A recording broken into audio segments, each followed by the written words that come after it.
bam, bam, shing a ding, ding dong, ring a ding dong. I'm sorry.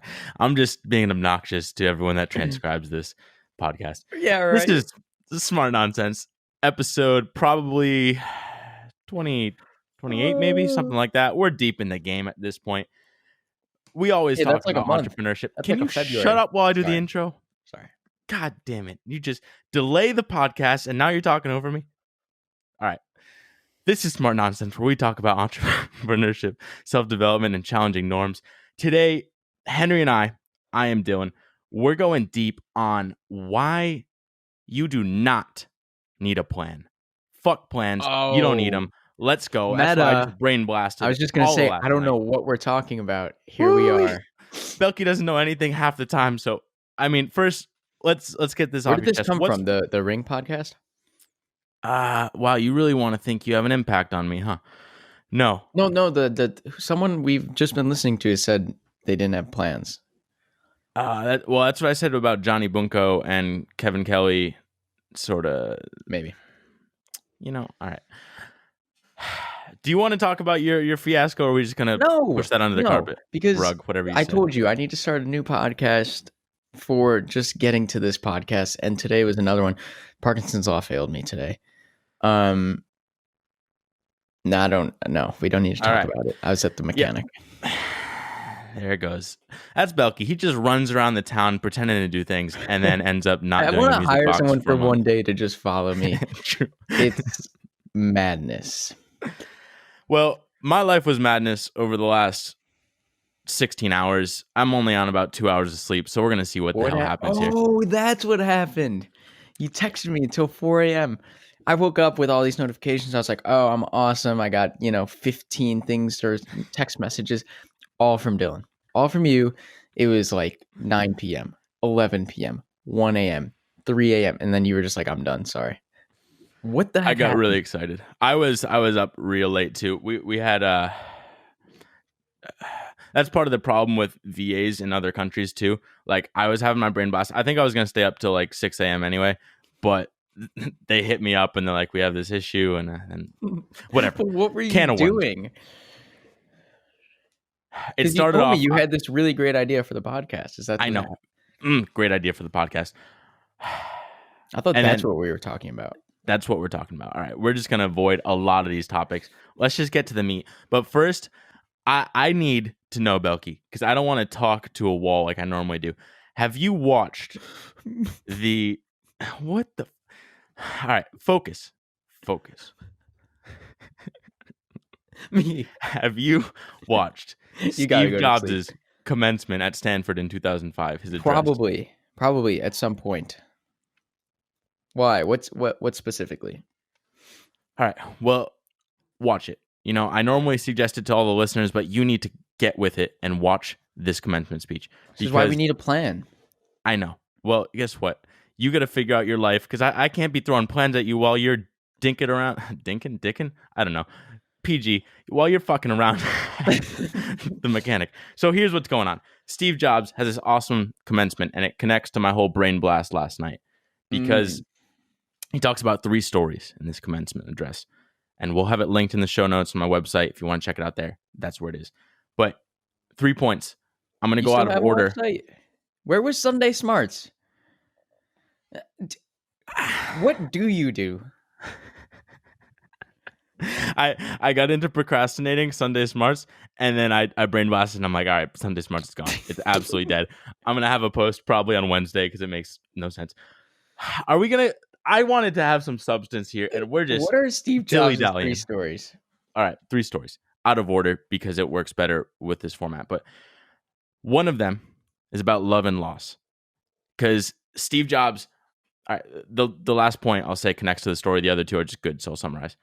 Love and loss. He started with Wozniacki in some garage in whatever year, Apple. And then it grew it to like a $2 billion company. But then there was some other CEO. I don't know how that whole system worked, but they didn't have the same visions, got kicked out of his love, his dream that he built from the ground up. And then he's like, oh, he loved this project. He loses it all. But then he starts this company next, And also Pixar. Pixar is the biggest animation studio. Next gets bought by Apple, so he ends up circling back, just crushing it, as everyone knows. But he's all about like, hey, do what you love. Like everything should just be focused on what you love, because that's what's going to keep you grinding day in and day out. And that's why I like this podcast, because it's just fucking love doing it. Except when Belky delays hours on hours on hours because he's 40 minutes messing around. 40 minutes All right. late max. So just do what you love. That's Hours the and main hours. first message, because you'll find a way to make it successful. Oh, the even main if you first message. have the loss.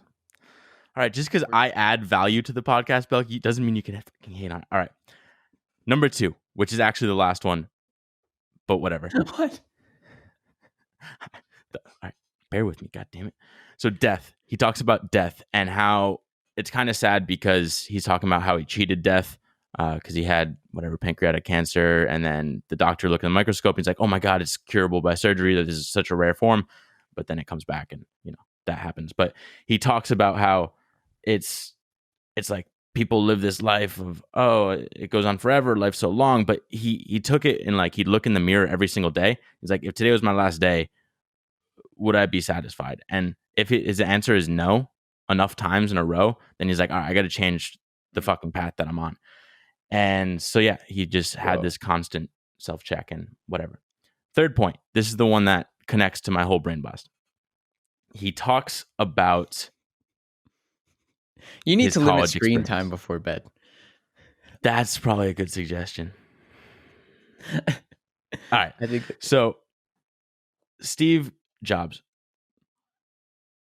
Where do we go? Let's say, I'll just summarize the whole fucking story. So for those of you that don't know, he was an orphan. So his birth mother wanted to give him up, wanted to give him to this successful doctor lawyer family. They were going to adopt him, but then they realized that Steve was going to be a guy and not a girl, and they wanted a girl. So they passed him up. God. Another family was like, hey, we have this boy with no home. Will you take him on?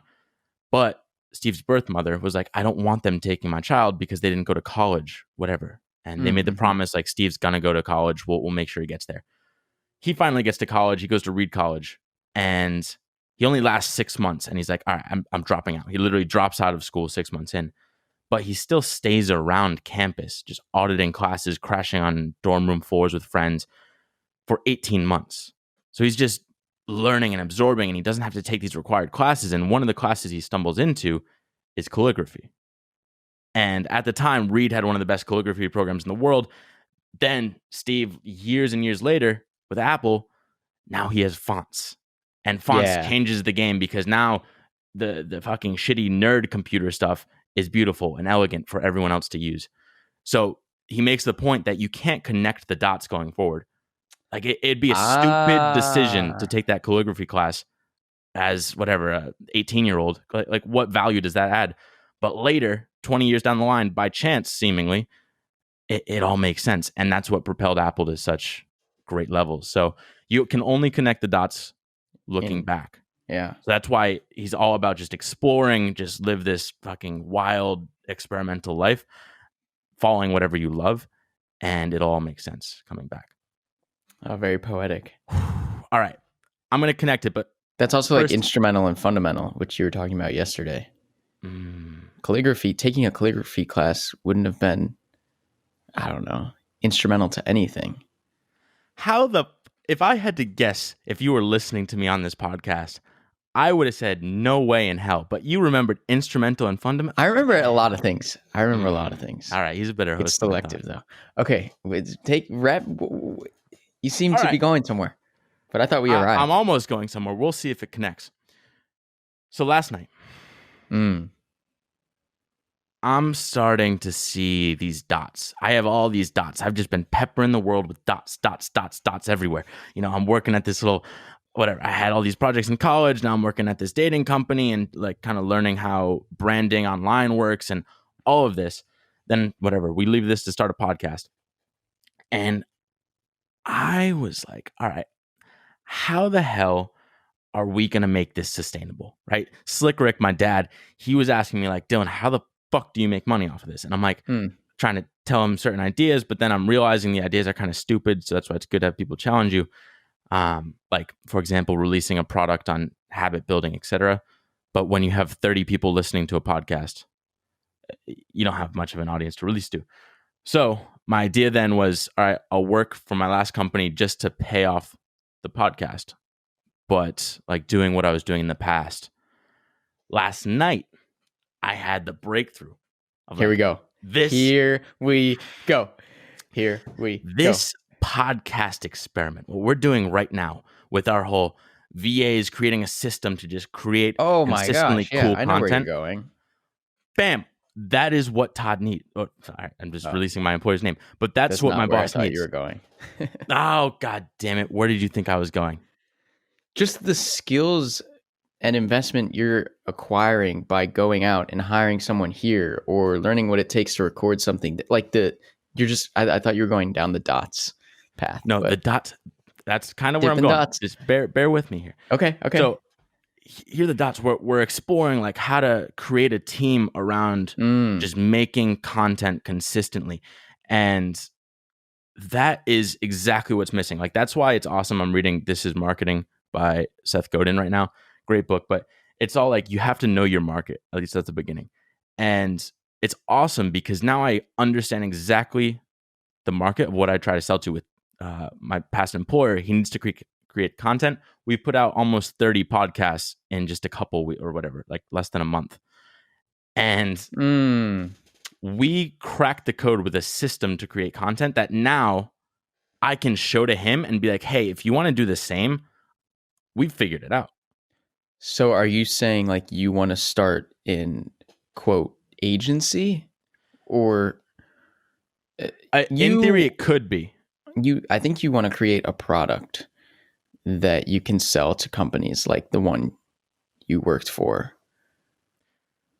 If I was really entrepreneurial, like if I wanted to create a company just around that, I could. That's not really my goal. I just want like sustainability. So I just want him to whatever kind of fund this podcast and a little bit more for like life expenses and stuff like that.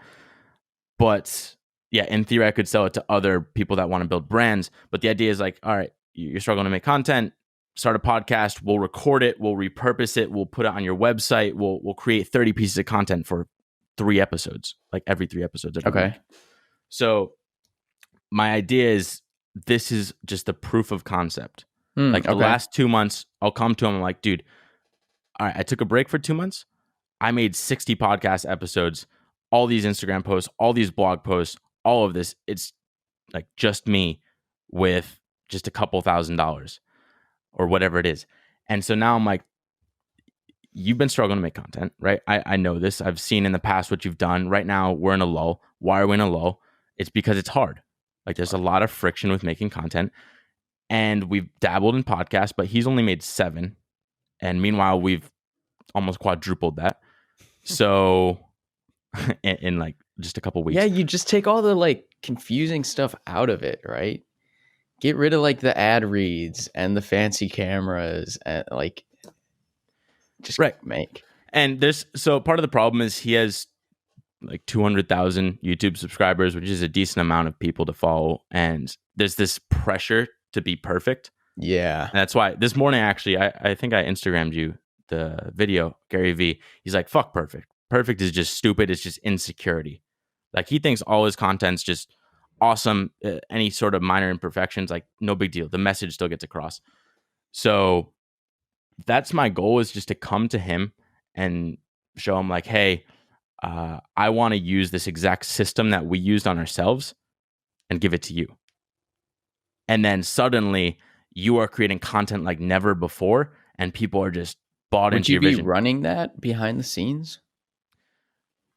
There are 2 different options. I'm kind of on the fence. I think I could sell this to him for somewhere between $5,000 and $10,000 a month. Yeah. The upper range of that would require more of my input, which I'm not sure how much I want to do yet. Right.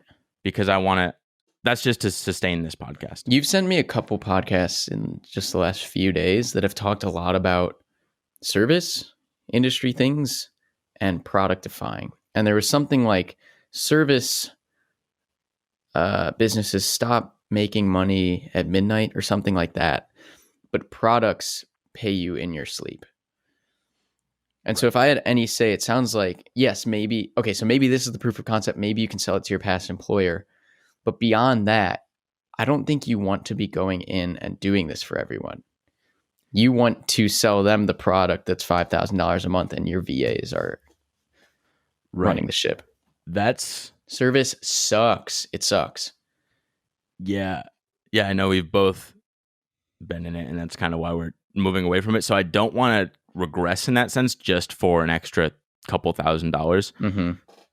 So I think, and plus that just means we can spend more time finding cool guests and marketing the podcast, etc. So I think there's a huge opportunity cost to kind of having that short run mentality. But yeah, that kind of the way.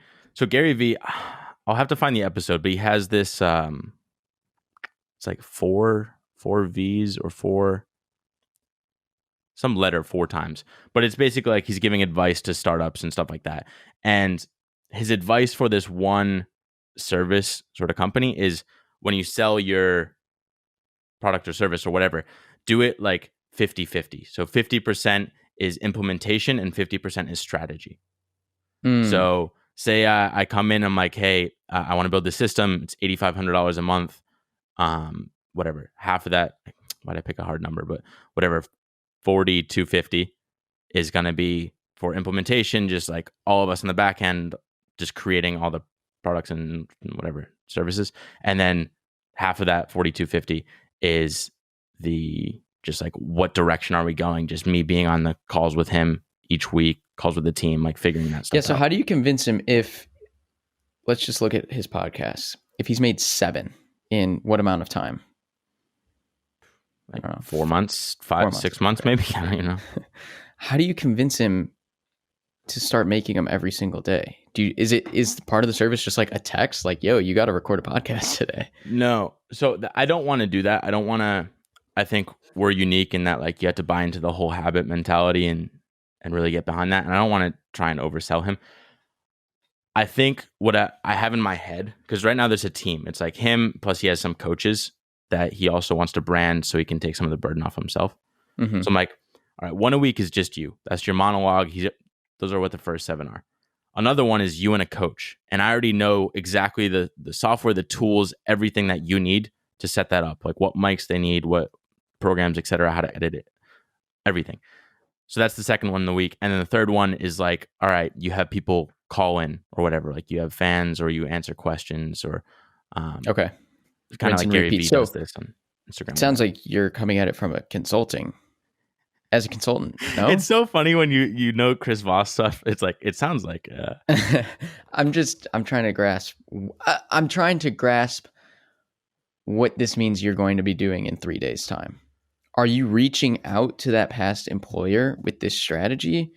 Are you calling up 5 companies like, hey, I want to make you more content and this is how we're going to do it? This is my plan. So right now, automation wise, we're at like 40% of where I want to be.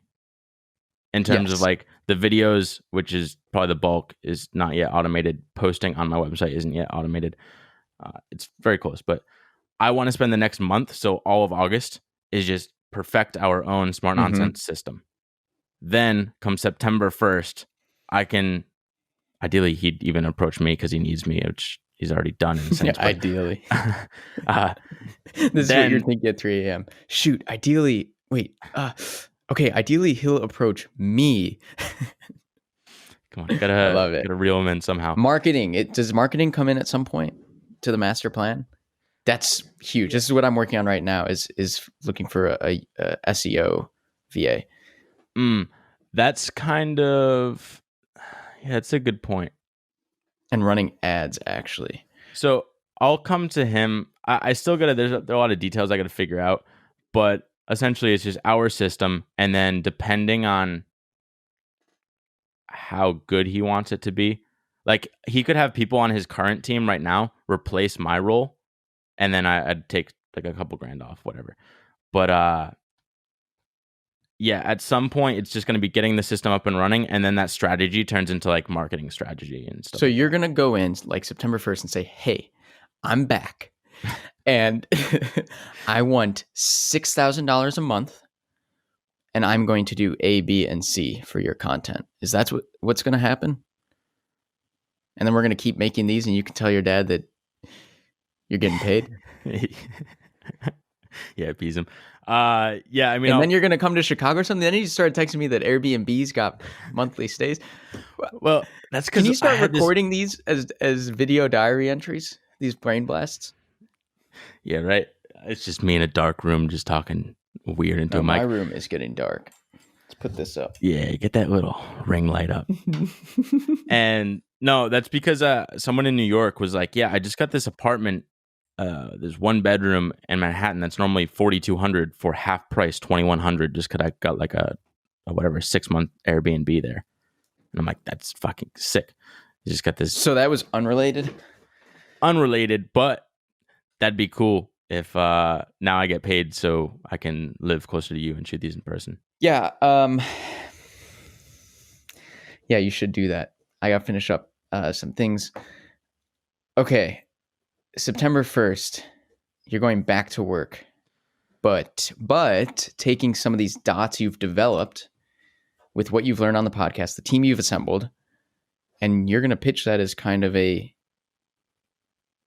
strategy consultancy thing to a past employer that it sounds like maybe you would then go on to do 3 to 5 different businesses.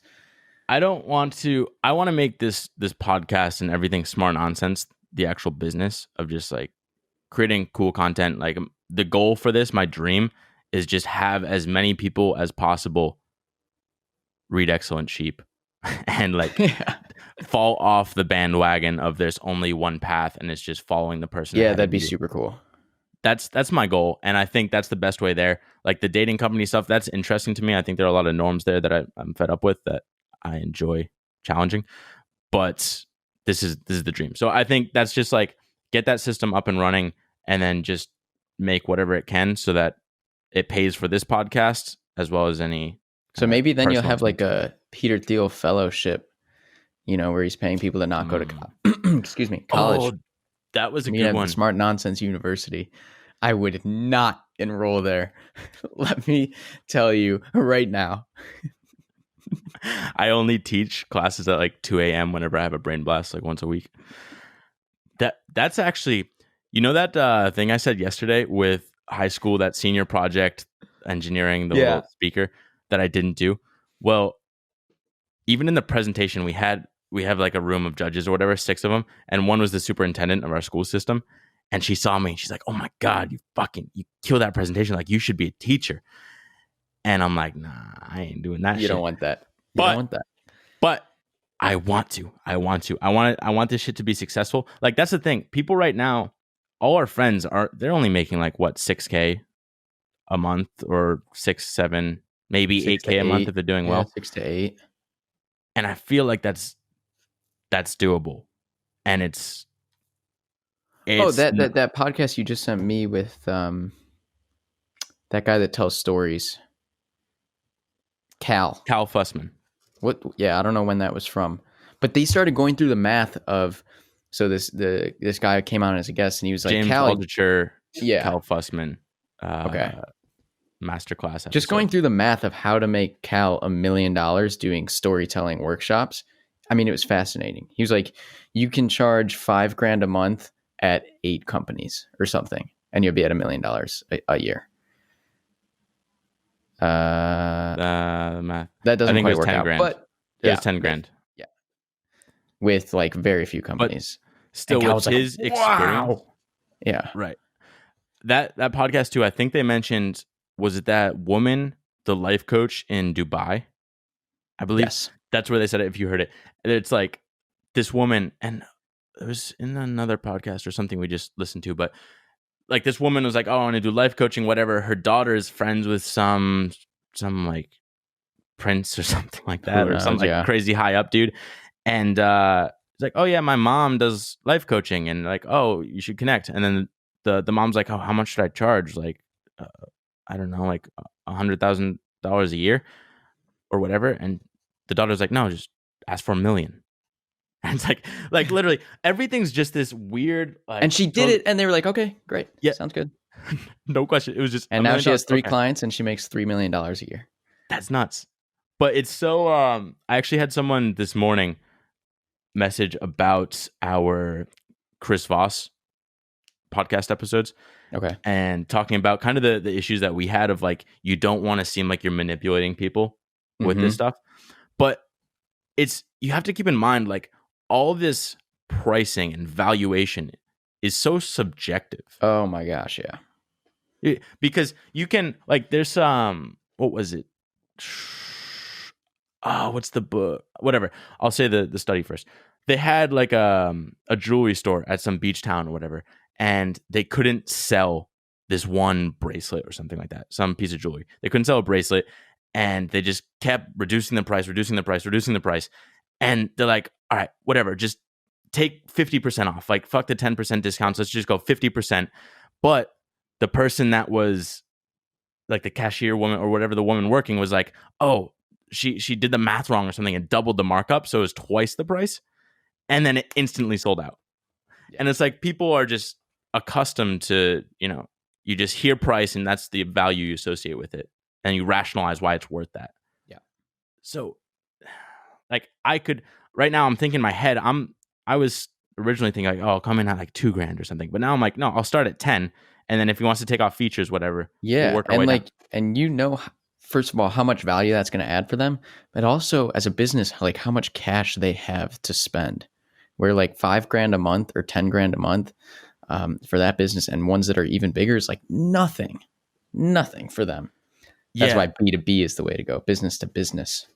That's true. I didn't even realize I got back into it, because that's the cool thing about just working in general. And that's why I don't hate like getting into a certain 9 to 5 if you're actually learning cool skills and stuff. Because I learned, like, we were in the B2C, like you're selling to consumers, and it's just hard. Like, you don't want to have to market to everyone. They can't spend that much. But when you sell to a business, like, the business I'd sell to has 100,000 plus in monthly revenue, like just a lot of money to spend on this stuff. They were spending thousands on just Instagram alone. Yeah. Without batting an eye. They're like, oh, it's just a couple grand. And so if you can just find a couple clients like that. Versus the consumers, like, oh, Netflix went from $7 to $9 a month. I think I'm going to head over to Hulu. Like, that's what dealing with consumers is like. It's no fun from that standpoint.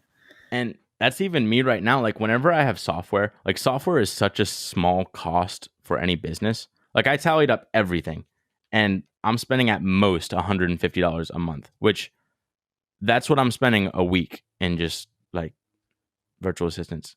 And really, how many you got now? It's gonna be. How many people are you employing full time? I'm gonna end up spending a decent amount, I think. But we'll see. I mean, that's the cool thing, is like, you get to see before and then after if I'm heartbroken. Wait a minute. Wait 1 minute. What does any of this have to do with not having plans? What do you mean? I came in and I have no idea how to make money off this, how to sustain it. Okay. And now the dots are connecting. I'm like, okay.